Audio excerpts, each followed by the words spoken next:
Today we're interviewing the godmother of boxing, the coal miner's daughter, Christy Martin. Some called her the Mike Tyson of female boxing.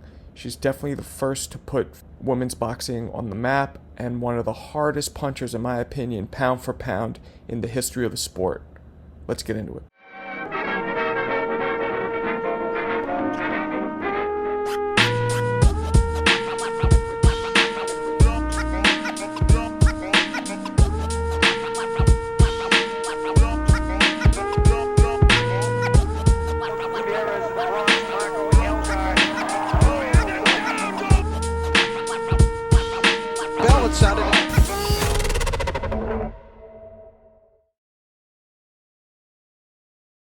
There she is. There she is. Took me a second. How are you guys? Hey, Chris. Sorry for the How back are and you forth. doing? We made No it happen. problem, no problem. What's up? What's up? How you guys doing? Good, we're good. How are you doing today? You know, trying to hang in there, grow up and be a boxing promoter, and trying to promote this Netflix documentary that's about to come out Tuesday. That's great. Is it about you? It is. It's about the Yeah. craziness of, the boxing, the whole boxing thing and the rise, and then the whole domestic violence, being shot and stabbed and all that crap. So it's pretty interesting, the underdog story. So I mean, what you don't we are start- hold on. You are not you are basically the first woman world champion ever, correct? Not really, but I mean, I'd like to take credit for that. But women have been in boxing since like back in the 1800s. Yeah, but nobody really gave a shit back then. Yeah. Well, I'll give you that. I think you're right. I came along at the right time. I was in the right place, and I was ready to take advantage of the opportunity. I mean, everybody tuned in the 90s to see Tyson. They were watching all those big Don King cards with Chavez and Trinidad and all those guys. And, I was lucky. I got to tag along and ride on their coattails. It was great. So yeah, it was. I remember you from those cards. So let's start from the beginning. You grew up in where? Southern West Virginia, coal miner's daughter. And I read that you went to college to play basketball on a scholarship. Yes. I Well, went to a small college in West Virginia. I have a teaching degree, and played basketball while I was there. what Point guard? position do you play? You know what? It's crazy because I played like a 3 and a 4, even as short as I am. But Really? I was smart. I was playing at a small school. It wasn't like I Wow. was at a Division I college. But I was smart. I understood how to use your body to block people out, box them out, get the rebounds, Yeah, win a fast break. I could do all that. I can see maybe a 3, but a 4? Wow. Even sometimes we would rotate, Wow. and I would be on the 4. How Wow. tall are you? How tall are you, Christy? I'm very short. I'm a little less than 5'4", but on my good days, I made it to 5'4". Okay. Not sure today, but on my good days. So that's great. It's So not a good height, You no. you played basketball, and then apparently you started doing tough woman contest, whatever you want to call them. Right. Yeah. That was a big deal in Southern West Virginia. Everybody went to the tough man contest. So I was like, come on, do a women's. Why? I thought this was a good idea. I have no idea. I don't know why that even came into my mind, but I was like, let me try it. And I did. Never dreaming that it was going to go where it ended up. I mean, did you get into fights growing up at school, or were you a fighter, or were you more of kind of quiet? I get into some fights, but I think I'm really quiet, to be honest. I'm really shy. So yeah, I'm kind of laid back, but yet I'm an athlete. Like hey, if I scored on you, I let you know. I love to talk trash. So whether it was in basketball, boxing, or whatever, But no matter what. You can't talk that much trash in boxing. You got a mouthpiece in. Yeah, that's true. But when you knock someone out, you can stand over them just a little bit and strike that Yeah. pose. I've done that several times. I know what you're talking about. So did you have an actual amateur career? You just jump right to the pros? No, because when as I was coming up, again, I never thought about being a boxer, but women weren't even allowed to be amateur boxers when I was at that age. Oh wow! So when I turned pro, women couldn't box amateur. Yeah, because a long time ago. I read that in the part of your career, in your prime, I guess we would say, you were the what they call it, the WBC pound for pound champion. That was some title like that, right? Look, with Don King, and we all know Don King, They made up all kinds of stuff. They made up all kinds of titles for me, but the WBC did kind of give me or an award me like a trophy. I had a belt, the regular WBC belt. So I was proud of it. It really didn't. I didn't beat anybody to get it. It was kind of just this little symbol of, hey, we're taking notice of what you're doing. Wow. Which is cool for a sport that doesn't give a shit about us. That's pretty cool. Absolutely. I mean, yeah. Well, so when you would prepare, would you spar primarily women? Would you spar men? Would you mix it up? I sparred guys coming up. I mean, at the end of my career, when I started, getting a little tired and a little soft and a little bit like, I'm not sure I want to keep doing this, I sparred with a couple women. But for the most part, I sparred with the guys all the way through. It was one of my guys, Jimmy Maloney. He's in the documentary. He was with me pretty much from the beginning to the end. Wow. That's good. So you guys work good together. What you say? We did, and he fought 7 world champions. I mean, he fought Vargas, he fought Randall Bailey, he fought real punchers. They stopped him, but he got in there with them. Right. So he brought some great experience to the ring, for me as a sparring partner. When did you discover your power? Was that early on you knew it, or did it develop? Good question. I knocked out some people that before I had ever even been into a boxing gym. So I think power is God-given, but you can improve it. And for whatever reason, I think I had a little bit of God-given power, but I did improve it as time went on, shortening up my shots, getting a little more twist, putting a little more butt into it. Yeah. So, who was the hardest puncher you ever fought? Gee, you know what? The truth is, Jeremy, everybody fought their A game when they fought me. They hit me with shit that I didn't think they had that kind of power. I mean, clearly, Layla was so much bigger than me. She was strong. She was just strong. She was just too physically strong, too physically big for me to be in there with. I mean, yeah. I wanted to ask you about that. So she was about 6 inches taller, but were you the same weight? Because she looked way bigger. No. I left my hotel room weighing 147. And of course I weighed in with army fatigues and stuff in my pockets and everything. I got up to 162 or something like that. And then they still had to buy pounds from me. So yeah, by the time we got to the ring, she was a good, probably 30 pounds heavier. Wow. Because, Jeremy, what are you doing? It's kind of scary. Jeremy, what are you doing over there?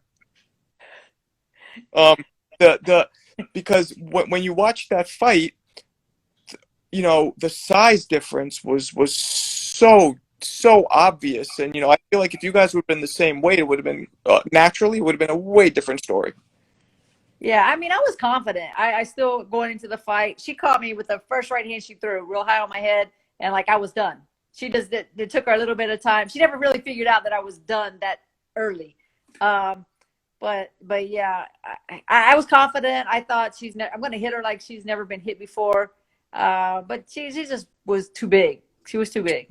Yeah, too big. And that, because people don't realize you really only had one loss the first, I think, 13 years of your career, which is impressive.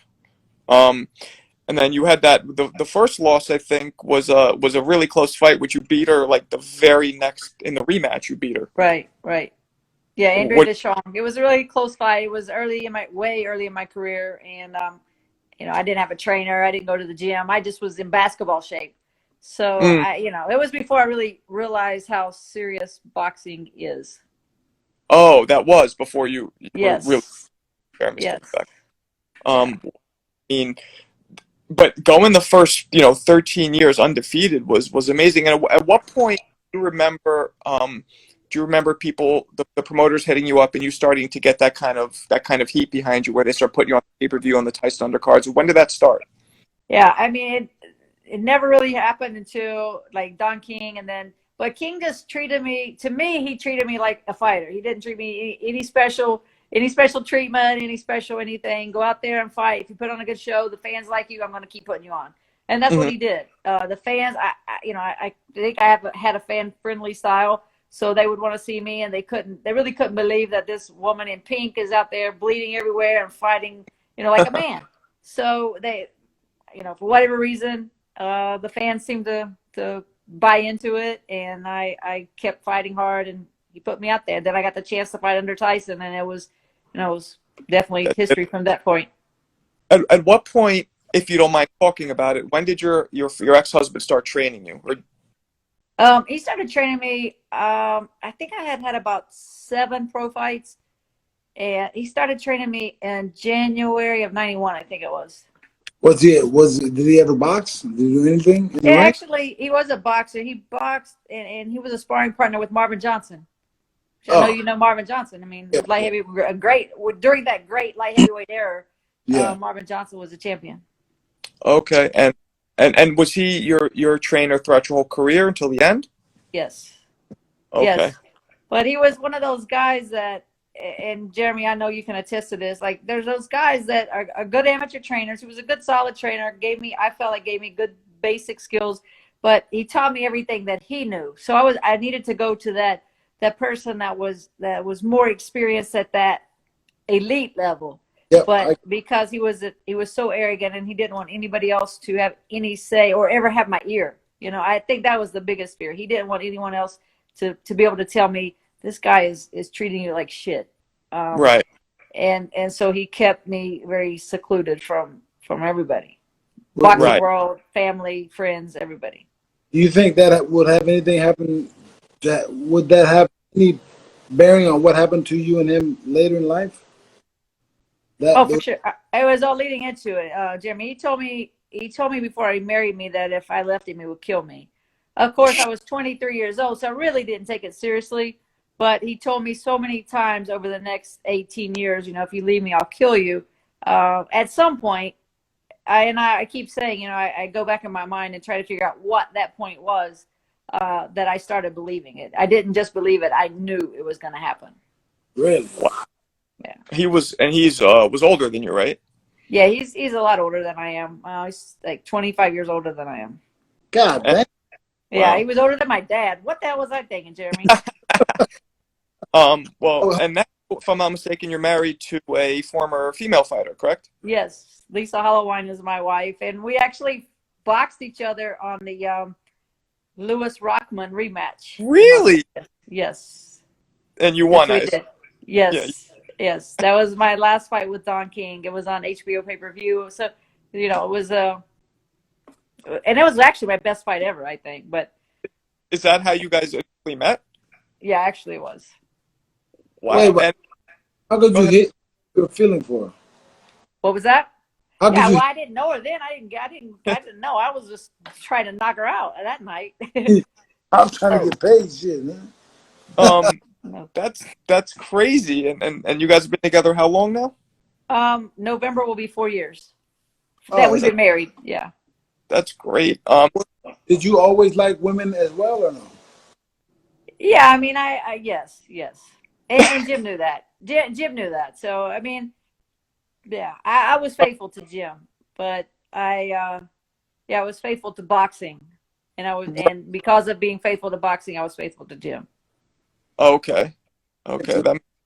So you go the first 13 years of your career, undefeated, and then I guess, I mean, which was the loss where you had against Sumia? Samaya Anani. You had tell me if I'm wrong here. You barely lost that one too, but it was very close. But they said you got a cold.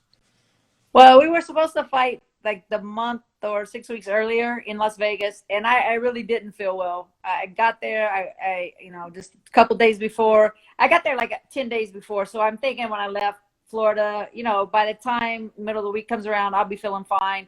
But I really wasn't. So, so I pulled out, and that's the only fight in my career, I'm pretty sure, that I pulled out of. And she was really an ass about it. Her husband was an ass, or boyfriend, or whatever. And so then we had the fight in Fort Lauderdale, Florida, like 6 weeks later or something. And I lost a close decision. She's a strong girl. She's awkward. She's strong. She's awkward. Mm-hmm. She doesn't throw straight punches. She won the fight. I mean, I have a list of reasons why, but it doesn't matter. The judges thought she won. At the end of the day, she won. Fuck it, let's keep moving. That's it. Cash my check, and you know. Yeah. So what are you doing nowadays in West Virginia or Virginia, whatever you're at?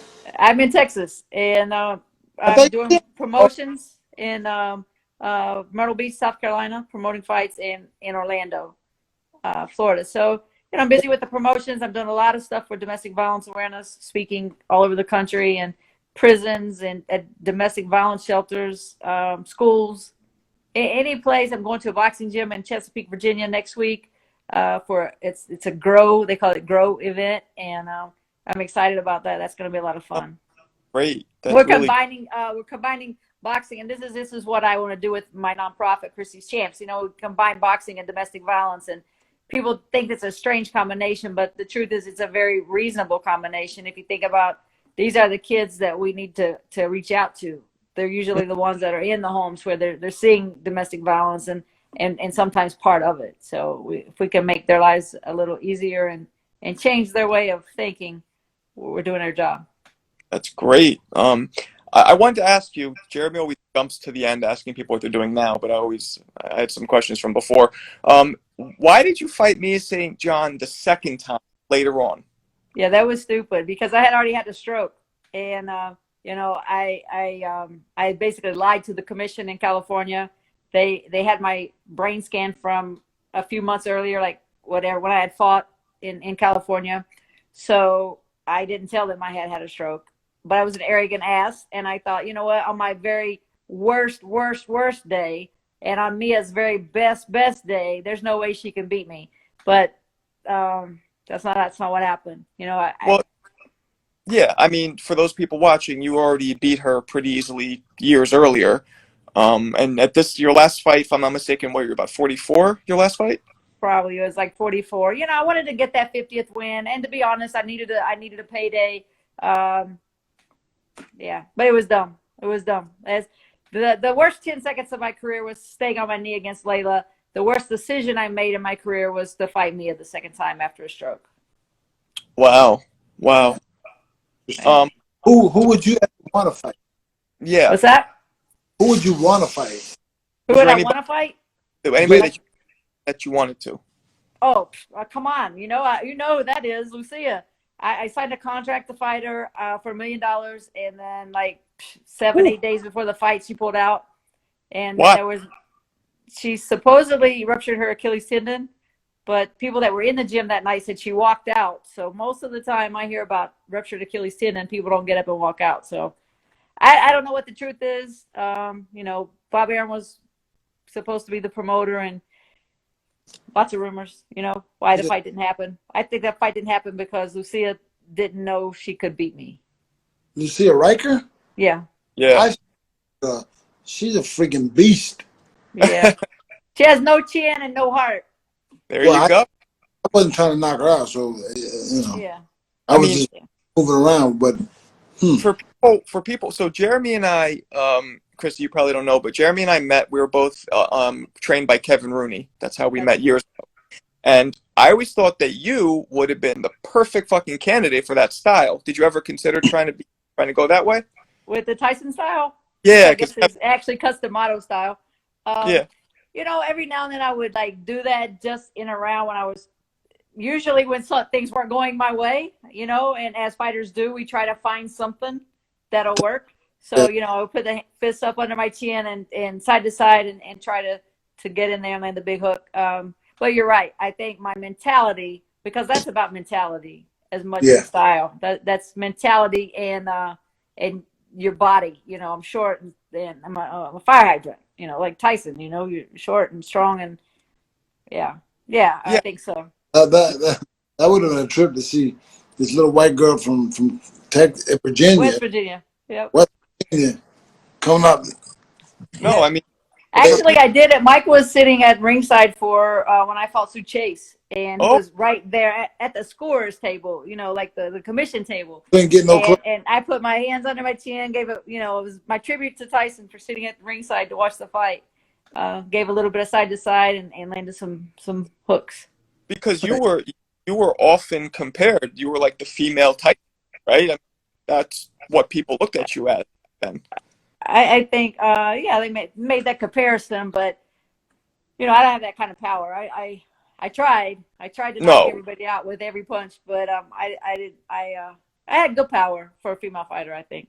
I think you're being a little modest. I think your power was definitely up there, with the best. I had good power. Yeah, I think you. I was a little smarter fighter than people gave me credit for. Mhm.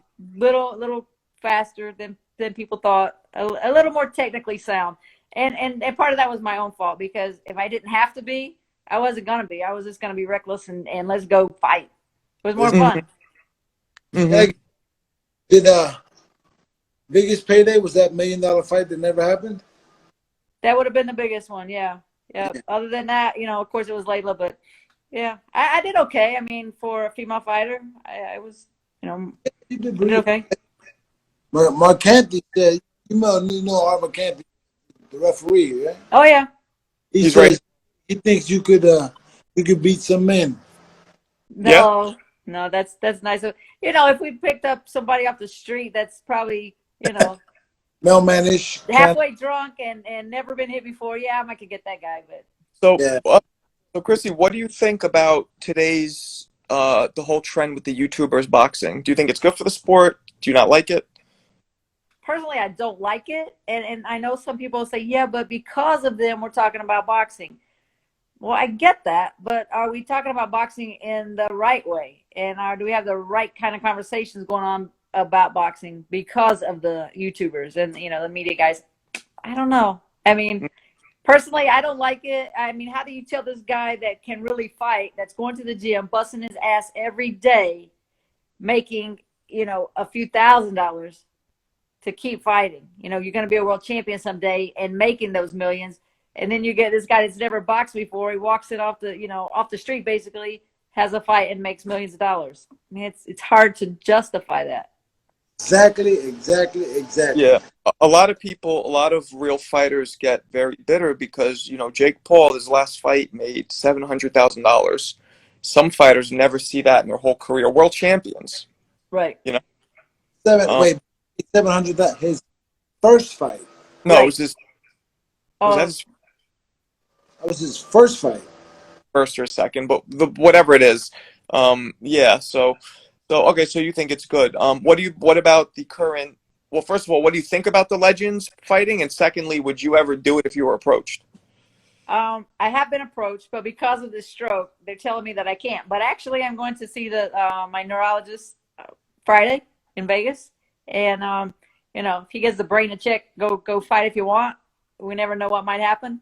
You're talking, you're I don't talking know. You know, the truth is, you want to see the legends because you love their names, you love the energy that they brought to the ring.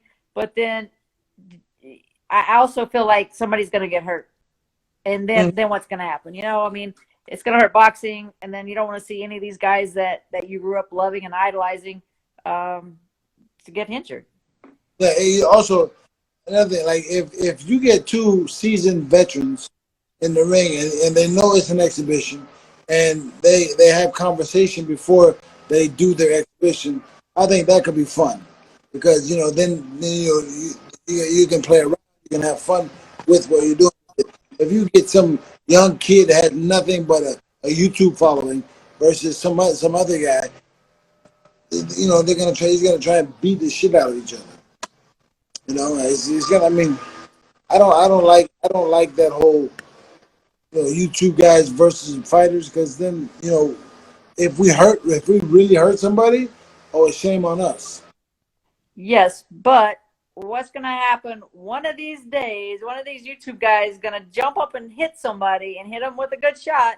And whether you mean to or not, it's just your reaction. It's what you've been trained to do over and over. You're going to come back with that big left hook or that big right hand, and then what happens?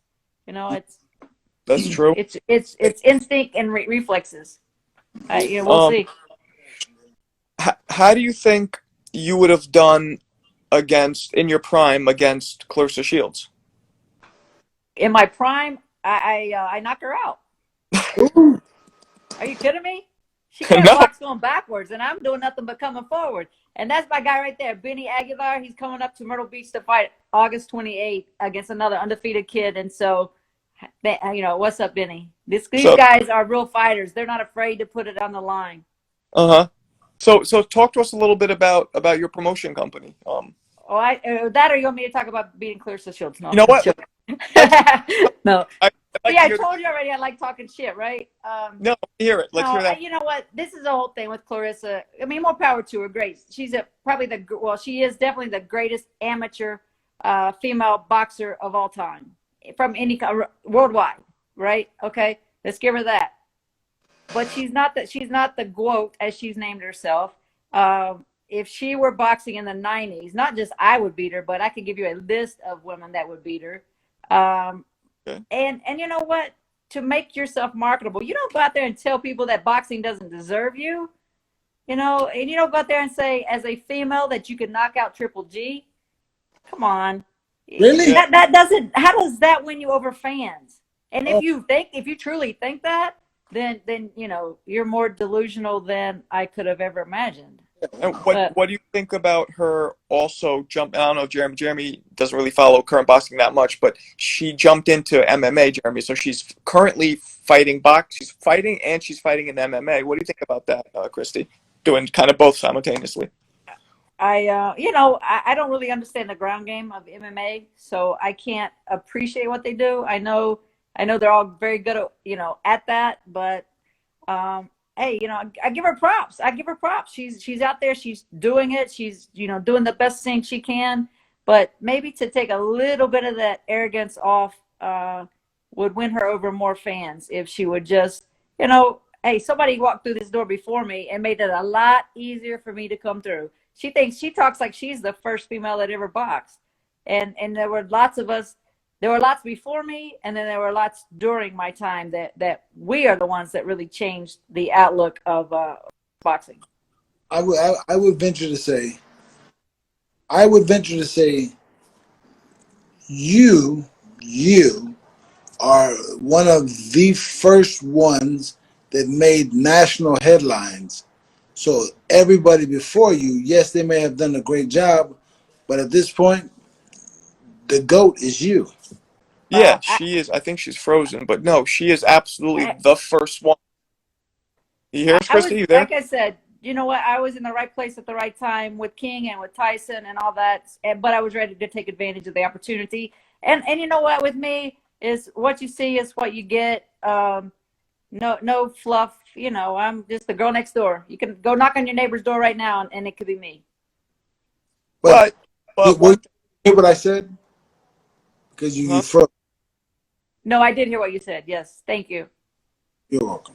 But But one thing about you as well is you had the skill. You know what I mean? You weren't just there at the right place, right time. The skill was there, the exciting style was there. Um, you know, all those things combined. And yeah, I think you are the very first. You're the godmother of this.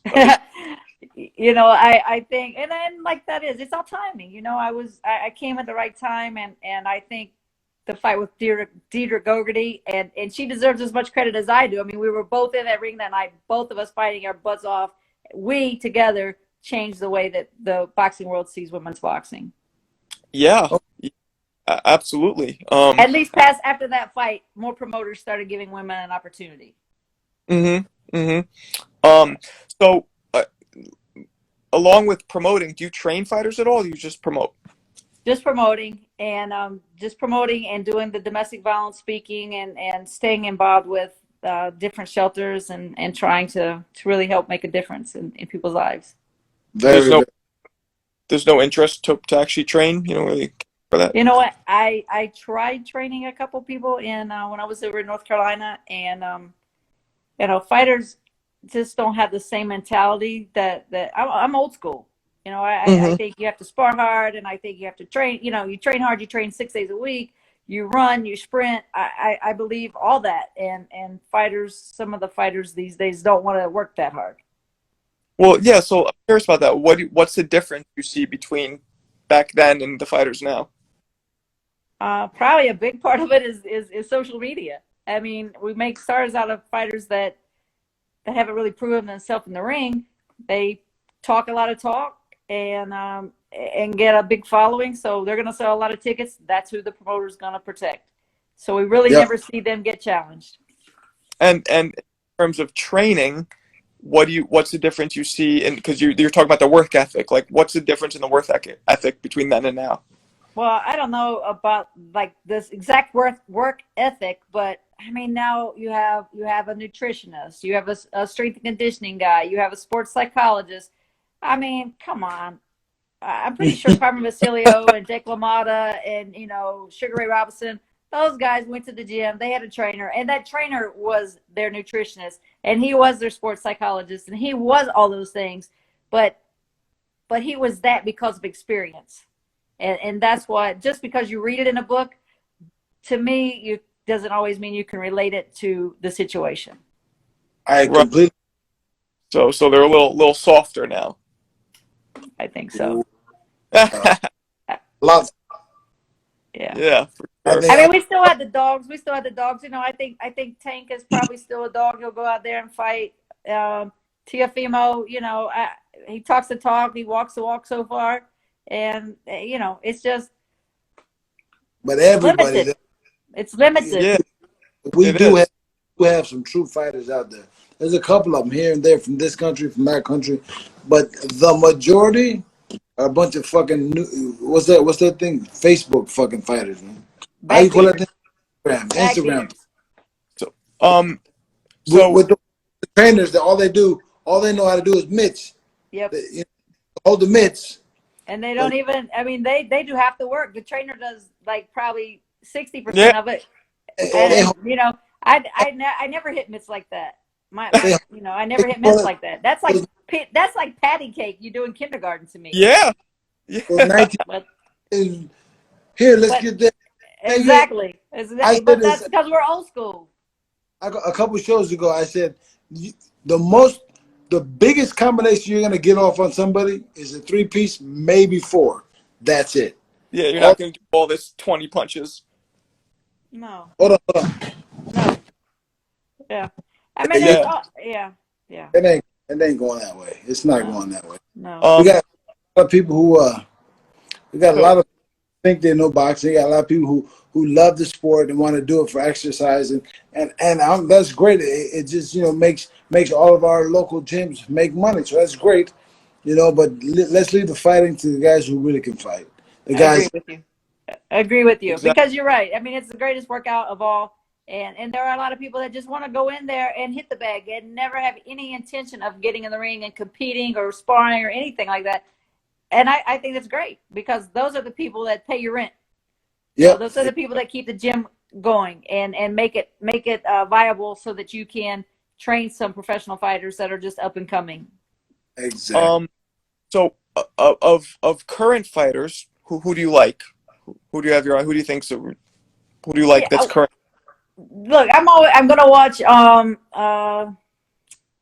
Tyson Fury because he's one of those. He's a character, right? He's a character. I agree. He's a personality. He gets it. He's marketable, but when he goes in the ring, he takes care of business.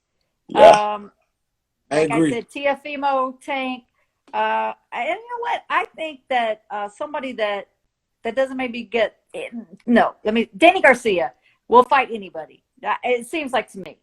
He fights. He takes a fight, whether maybe most people say he shouldn't, and he makes every fight a fight. And another one is Sean Porter. I mean, Sean Porter's just a junkyard dog.